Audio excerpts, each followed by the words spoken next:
Two of our most popular podcasts last year involved the perspectives of the opinionated young man, Justin Pritikin, who graduated college and unceremoniously left camp this summer to start a corporate level job with Lululemon, with whom he had been working with during college. Back from LA for a few days, we've cornered Justin and are ready for his thoughts on what he learned in relation to his camp experience and what camps can do better with his generation. Welcome to the Day Camp Pod.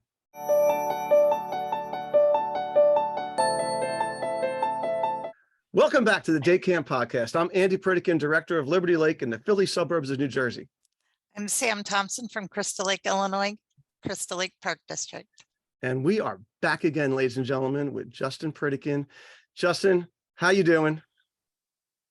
I'm great. Nothing like a warm introduction from your father where he takes a couple nice clean jabs at you.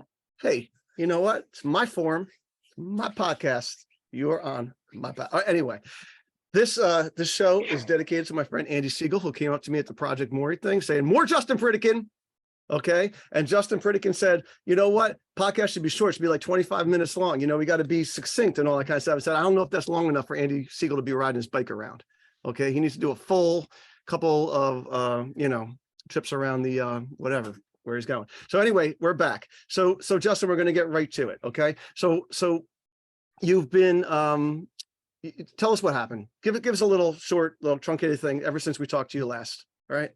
Sure. Yeah. So I was minding my own business at the Final Four in Louisiana with Andy, and I found out I got this job with Lululemon in Los Angeles, and I told my dad about it, and he said, "Well, you can't go until camp's over." And I said, "Well, awkward, because I do have to leave."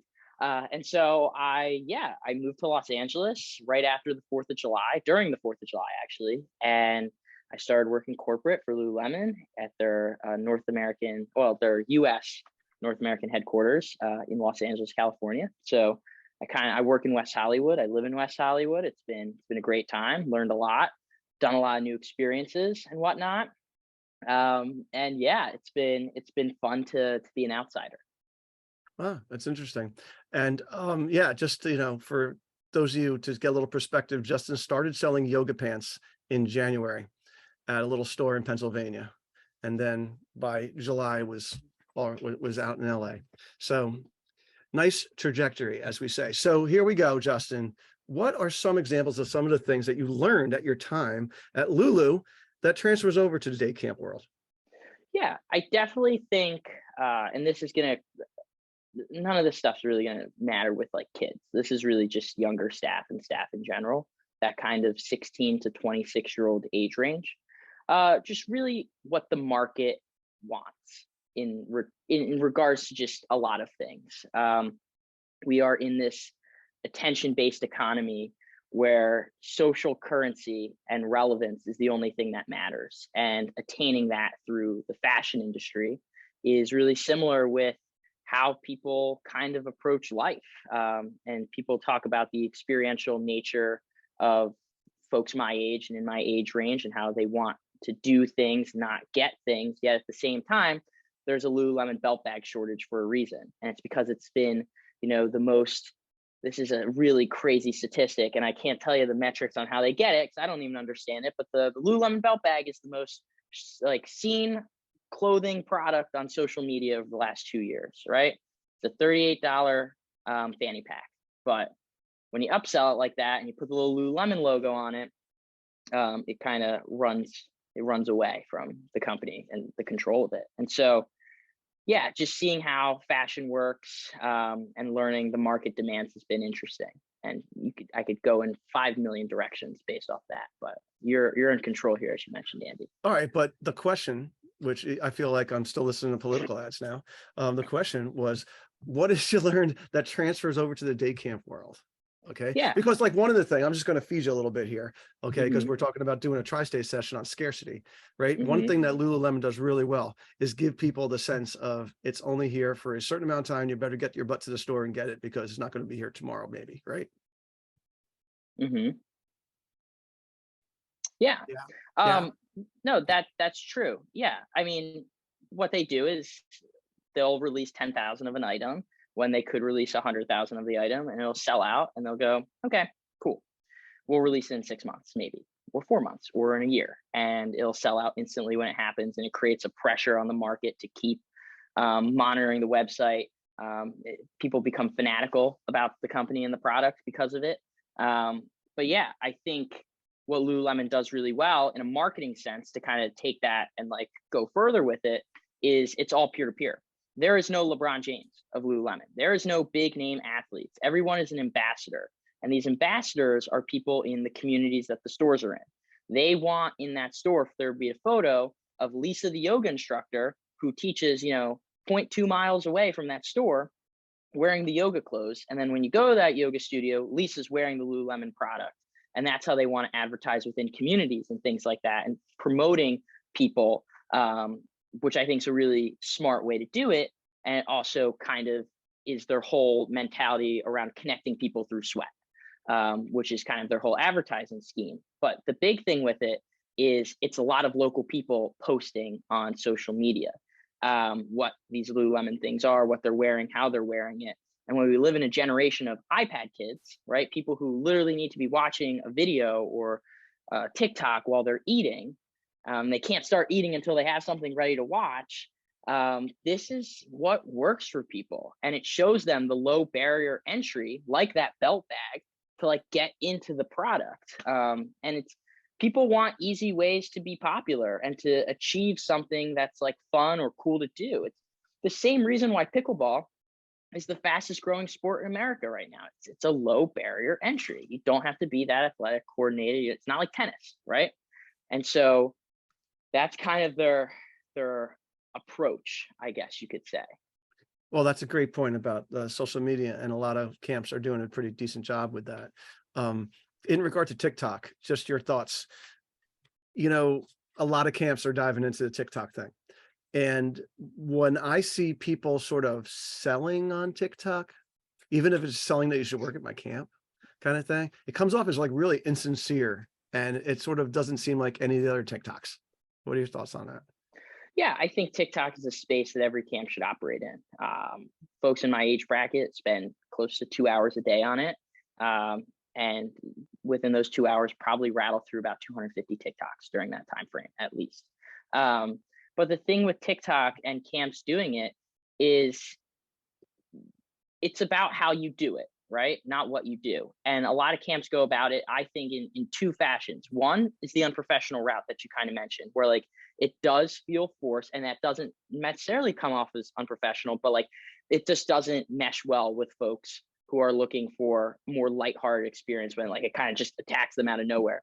The other side of it is if someone's going to work for you via TikTok ad, maybe this is a no-no word on this podcast, you can't make an ass out of yourself.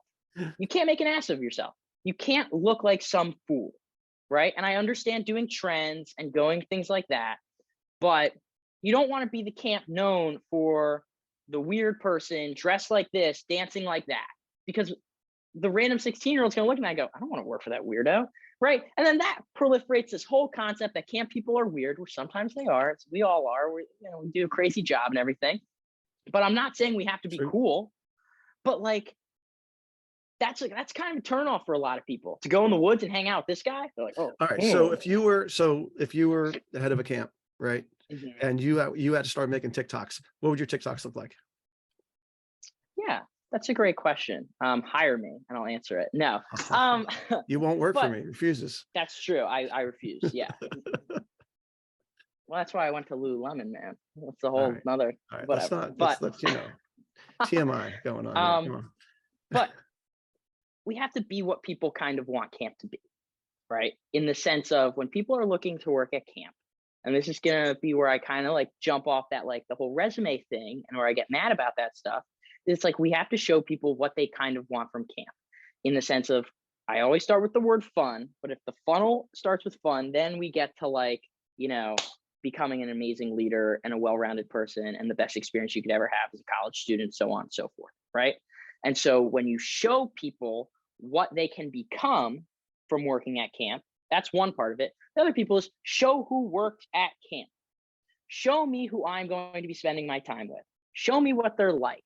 Tell me about the people, right? it's one thing to see a bunch of kids playing. It's one thing to see a bunch of people who kind of look like me playing with kids, doing things with kids.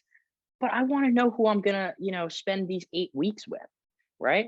There are people at every camp who are coming back. Maybe they're lifers. Maybe they're people who had such a great year and they're like, I know I'm coming back already. Spotlight them, right? Because the beauty of doing something like that, if you get person A and you tell me all about person A, and I go, wow, I want to be friends with person A, right? I want to work with person A, right? It's the same thing with influencers. It's why people follow people, because they're attracted to them in some way, shape, or form via lifestyle, etc., right? Show me person A, and then show me person B, show me person C, so I feel comfortable joining this new community. At the same time, person A, B, and C are then going to repost their stuff.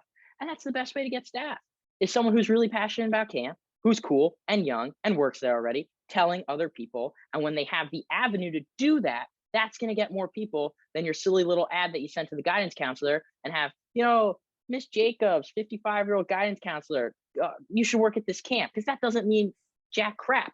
And that's the other problem with having 35 to 55-year-old people managing your social media and reaching out to people. And it's like, okay, like that's like mom or my aunt or my uncle, or dad, someone telling me to get a job here.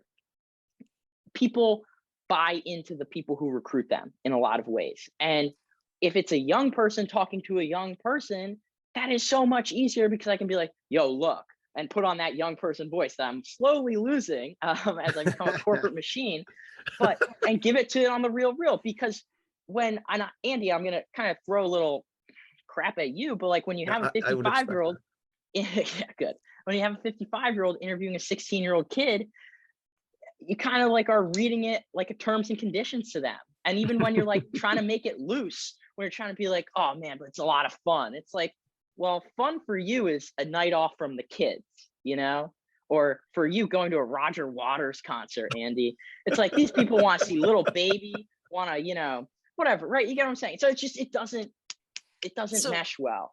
Justin, I just had this happen to me. I've been having a really hard time getting before and after school staff this year. So understaffed, so many kids. And I finally went to the workers that were working for me and said, do you not have any friends? Where are your friends?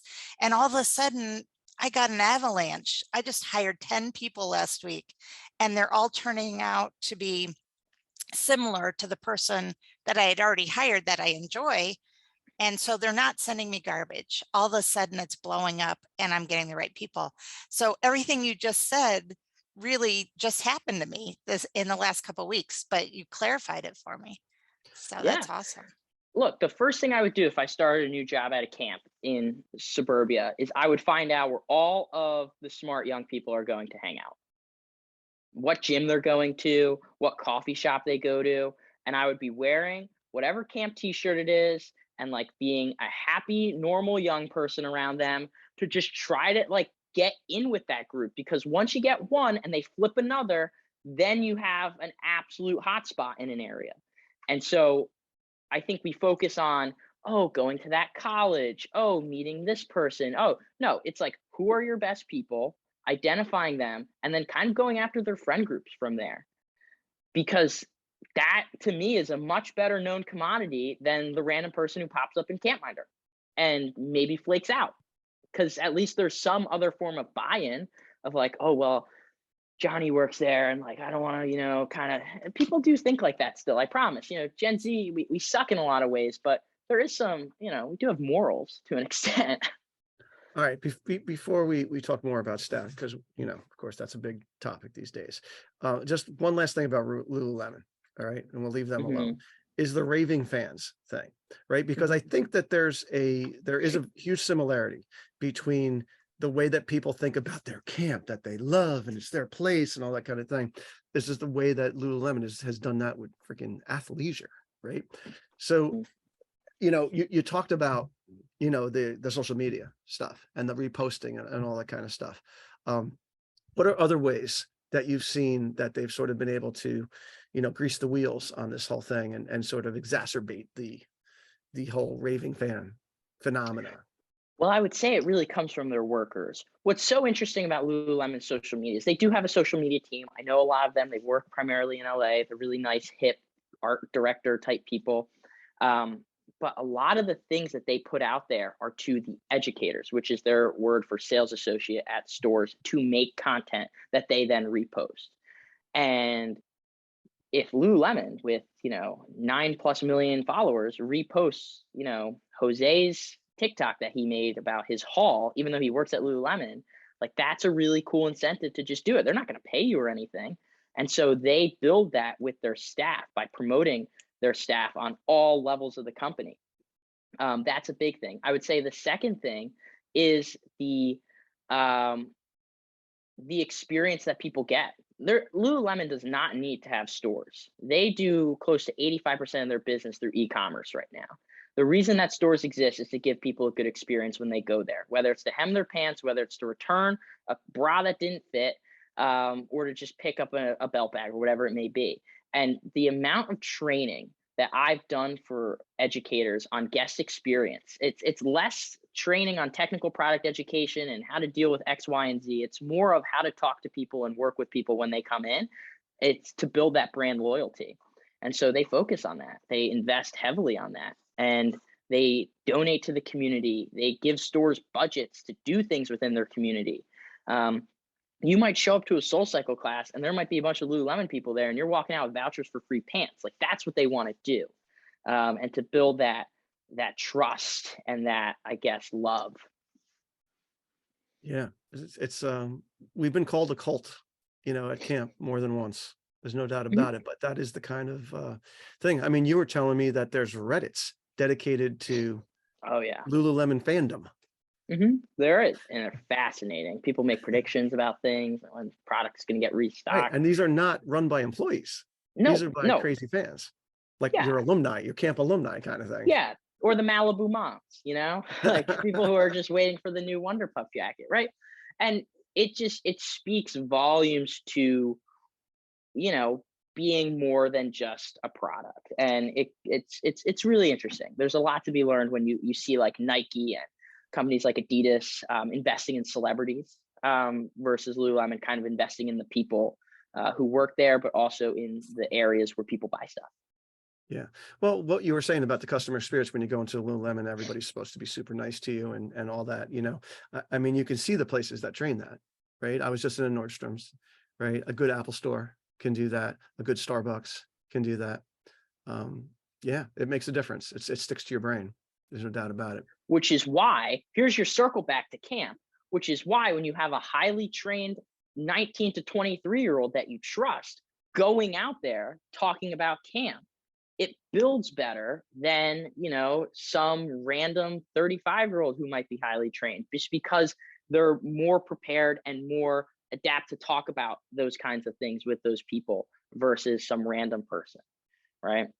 Lululemon will put people on the sales floor who haven't even learned about what like a pant is called or anything like that. It's as long as they've gone through the people and culture training of like what to do with guests, they can sell. Doesn't matter what they know.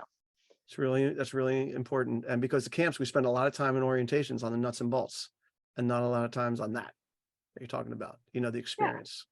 Well, and experience is something that I think a lot about, especially with new staff who didn't go to camp. And I think that it's nice to have little culture thermometers, I like to call them, where like that's what you get when you check in with a veteran who's surrounded by newer people to ask how things are going. But at the same time, like experience is what's going to do word of mouth advertising in the off season, retention, hopefully if they come back, but to really meet people where they're at, where orientation, especially the first orientation, should be like, okay, I had a great time. I want to come back here for the second one. Right. And I think that there's so much to learn with camp, and especially on a big property that's overwhelming. And a lot of times we fire hose staff with things. I've done sleepaway camp training that's 2 weeks and you get fire hosed, right? And a lot of it is, fresh out of the frying pan into the fryer. Like you just got to learn through, trial by fire. And so I think that, really focusing on people having a good time, connecting with others, kind of like a college orientation, right? Like things like that. Right. But with the experience thing, it's like the Disney kind of aspect is like when you're there, all your touches have to be positive in that way. That's what I was sort of getting at. And we hear it a lot at our day camp. And this is something we've talked about in the podcast, is that when parents are dropping their kids off, just that unto itself can be a major opportunity. Or when, you know, at a camp that does busing, when the bus pulls up and the bus captain jumps off, you know, that kind of thing. But we do have to talk a little bit about commercial recreation specialists. Do you know who they are, Justin? You ever heard of them? I'm a big fan. I'm a big fan. Because let me tell you, they're pretty nice people also. All right. And the customer experience is great. There's a guy named Rich Wills. He's a tremendous guy. They go to all the conferences. But anyway, they are the fine purveyors of the best recreation solutions that keep the camp going strong. All right. And I've been waiting for this one. I got the ad copy here. I've been waiting for this. You ready? They have I'm ready. They have an inflatable floating track. Okay, inflatable floating track. So for those of you who've never done a wet and wild kind of day where you lay down an inflatable floating track into your pool or into your lake or into your pond, or I don't know, maybe on the grass. But you can, the kids have an amazing time in that. Justin, do you recall that with the children? I can recall, but also like camp is best to do things you can't do at home. Oh, You can run on a track at home. You can't run on water at home. Mm-hmm. That is true. So anyway, check out their website at crs4rec.com because CRS is serious about fun. Check out the inflatable floating track. All right, we're back. Justin Pritikin, question number 2.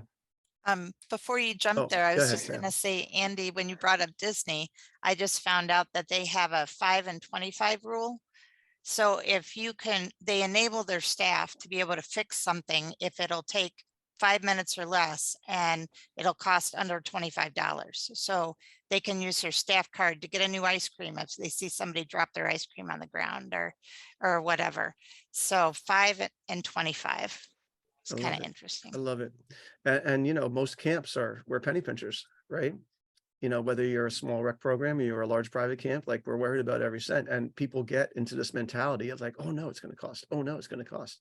And they sort of lose sight of the customer experience. So that's great. No doubt about it. All right, Justin. So let's talk about some new advice for camp professionals as we enter recruiting season. Okay. And everybody's just like, oh my God, what do we do? Help us. Thoughts? Yeah. Okay. You put me in these positions where I sound like an alarmist. Okay. And hopefully You're one here day, to sound the alarm, hopefully Justin. one day I can just show up to Tri-State and go, everything is great, guys. And here's how we can just be a little bit better. No, Justin, what's going to happen is you're going to show up to Tri-State one day and you're going to be 40 years old and you're going to be like, I don't know what I'm talking about. I'm too old now. Good. I'll be, I'll be stale at that point, which is good. I can't wait. Oh my God. Okay. So I would say there's a lot of things that kind of irk people from maybe wanting to work where you work. So I would say the first thing is it's twofold. I have 2 parts to it. One is bragging about your camper enrollment, and the other part of it is showing off expensive new purchases that you're making for the camp at the same time while you are underpaying staff and telling them that we are understaffed, right? Because people can do math, okay? And people see how much enrollment costs. People see how much they're getting paid. And then they see you showing off this giant water slide that you purchased. And then you're like, we're so understaffed. And they're like, interesting. Isn't that interesting? Right? And it seems so obvious, right? Yet, like, let's be honest. Again, you don't make a lot of money at camp, and that's okay. And we get it. And we know why, blah, blah, blah, blah, blah. Right? Cool. But most people don't know that, right? And then when they see how much you're going to pay them, it kind of is it's a head scratcher. Well, they're like, well, no crap, you're understaffed, right? Let the record show that I did not buy a shiny new water slide. Okay. You did not. No. Yes, Justin, we've talked about this before in your other appearances. And I think one of the things that I came away with is that for someone that has never been to camp before as a camper, does not really know what the hell a camp is, it's pretty impossible to get someone really good if you're really underpaying people, Mhm. right? Yeah. Or if you're below market, right? In any industry. Yeah.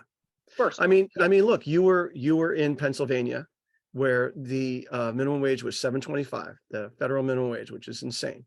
Okay. But how many places are actually paying $7.25? Minimum wage is an illusion. It's what your neighbor's paying is what matters, right? Exactly. Yeah, but I think that desperation also is not sexy. In the sense of when you're like, we're scrambling for people, right? And the sense of that is also quite alarming at staff training.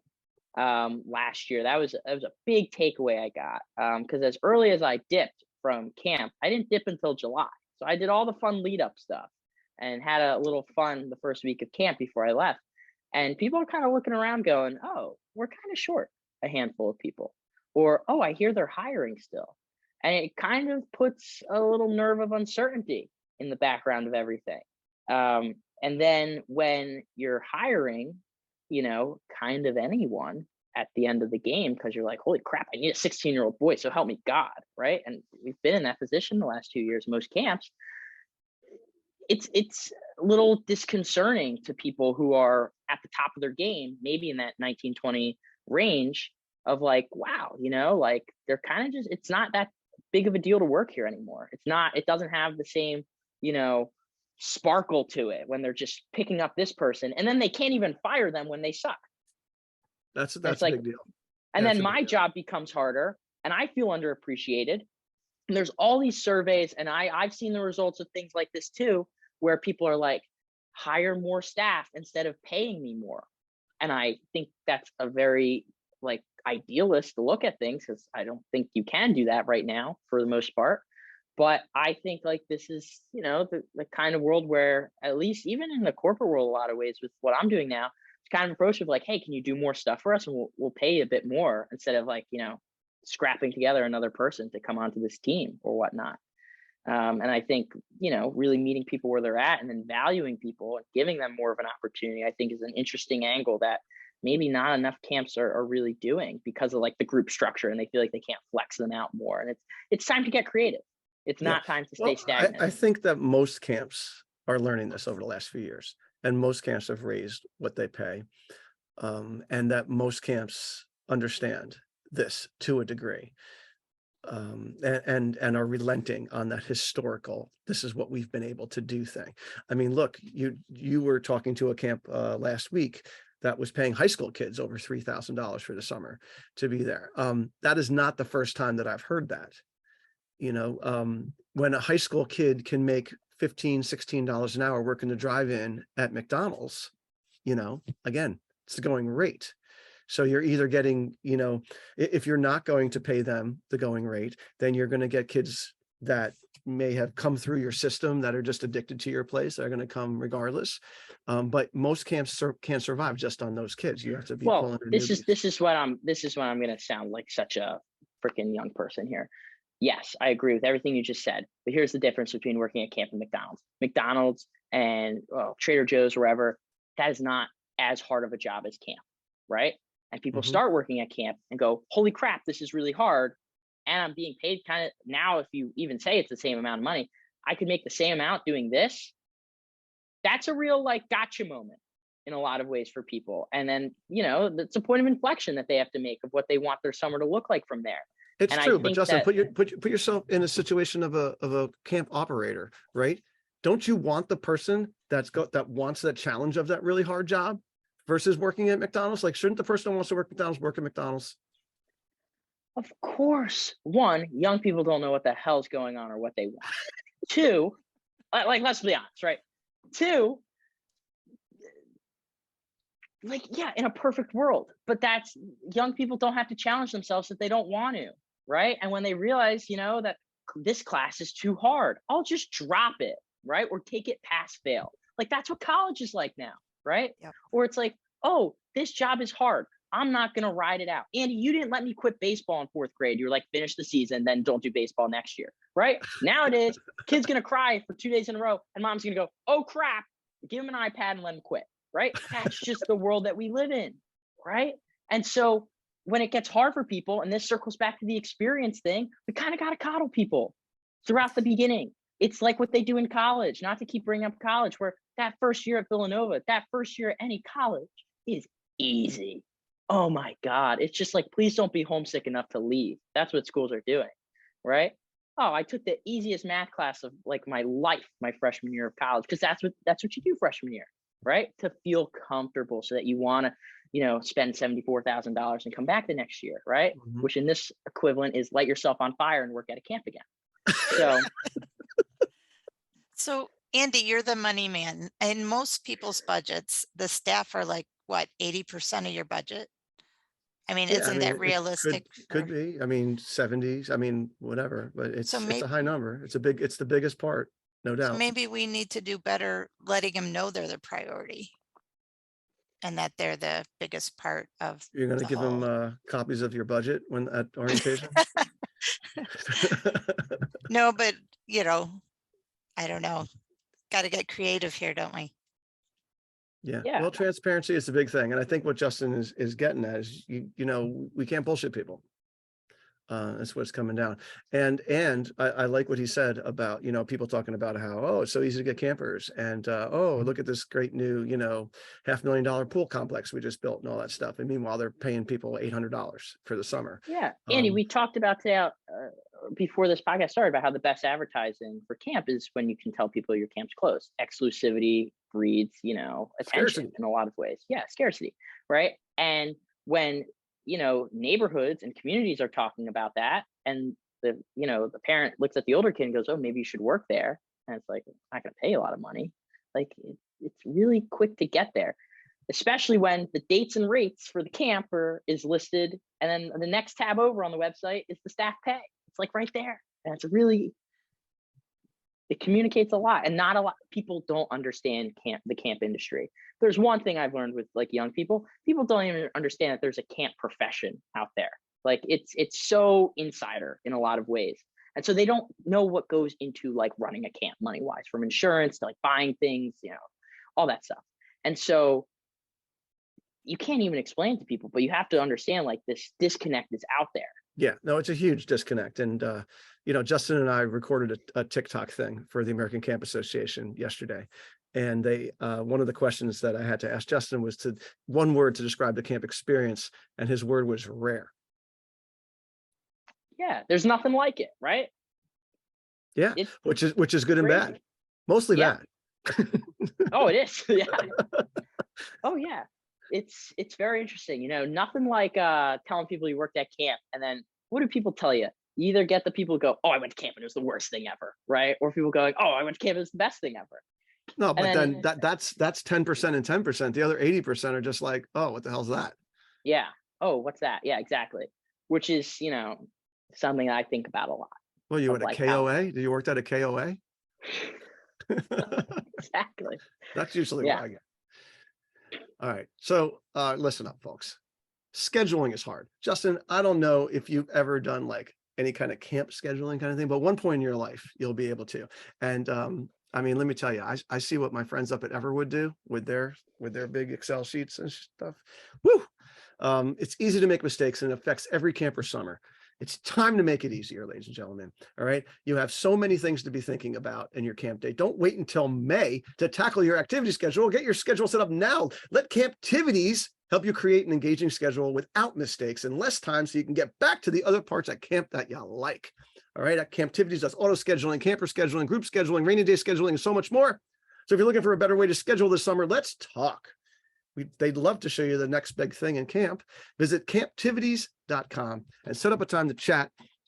Let them help you get away from your desk and back to camp. And, it's not in this ad copy here, but it's written by camp professionals for camp professionals, by day camp pros. Okay. By my friends at Kinneret. I think I said it right this time, out in LA. So what do you miss most about LA right this moment right now? Don't say the weather, because we've got a beautiful day today.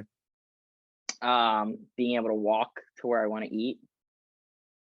So, but that could be, you could be in any city to say. I know, but I'm in the suburbs of New talking Jersey. Uniquely LA. Give me a uniquely suffocating. LA thing. What do you miss that's uniquely LA? Got nothing. Look at that.